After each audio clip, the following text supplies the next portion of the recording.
Now, when we look at the legal, permanent legal record, that's really what the statement of birth record is that the parents fill out. It's called a permanent legal record. The legal can only pertain to what is legal. So the surname is just legal. It has nothing to do with spiritual. But unfortunately, due to your parents' lack of knowledge, which can destroy, my people perish or are destroyed due to lack of knowledge, you ended up in that problem because you were induced to believe something which is false is true.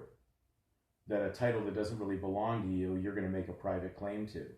So when you reach spirituality, it is like a supernatural event, an act of God.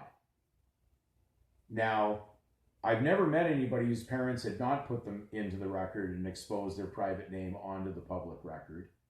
And then later were trained to consent to it, and we go through a public school education system that will educate you to do absolutely the thing that will work against you for the rest of your life.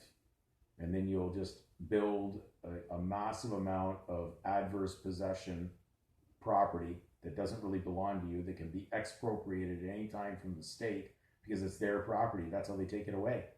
It's like taking candy away from a Babylonian baby. That's how simple it is. So when you reach spiritual awareness, you really weren't born in their world, but symbolically, you were born dead in debt until you come to elective choice to accept Jesus Christ. So when you choose the Lord of Lords and King of Kings, you're coming into the Matthew 6:24 scripture, which says you cannot serve God and mammon, which says you can't serve both masters. You have to choose one or the other. And if you try to work both, you're going to be into a problem, as was stated by Jesus Christ in that scripture. So you're going to require to give them notice.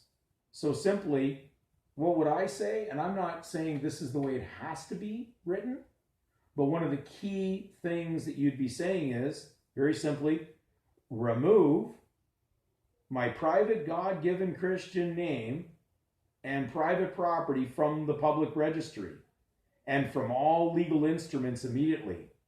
I withdraw my private name and consent, okay, to be used for any at all legal commercial trade. That's the end. But they're not going to do it when you're giving them consent. You can't jump up and down and scream, look, they're doing this to me. Do you know how many crazy emails I get in there from people saying that they're doing it to them?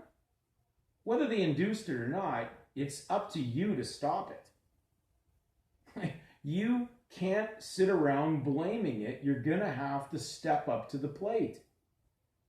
Only you can stop it. Why would the party who has you paying their creditors, why would they want to stop a thing that they're benefiting from?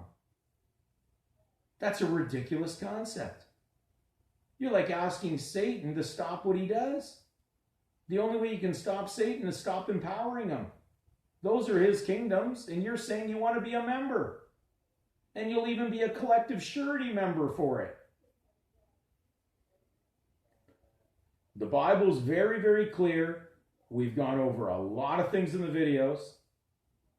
Go over them over and over. You've already been given more than just clues. You've been given factual realities on what to do. No, I didn't leave you at the side of the road wondering where your next foot was going to go. I actually gave you the answers. And you can't ask, how am I going to contract, when you won't be contracting anymore.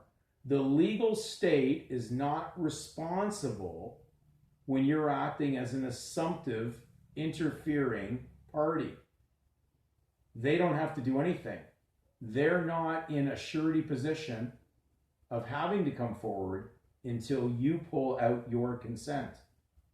And why people aren't seeing this is because they haven't done it.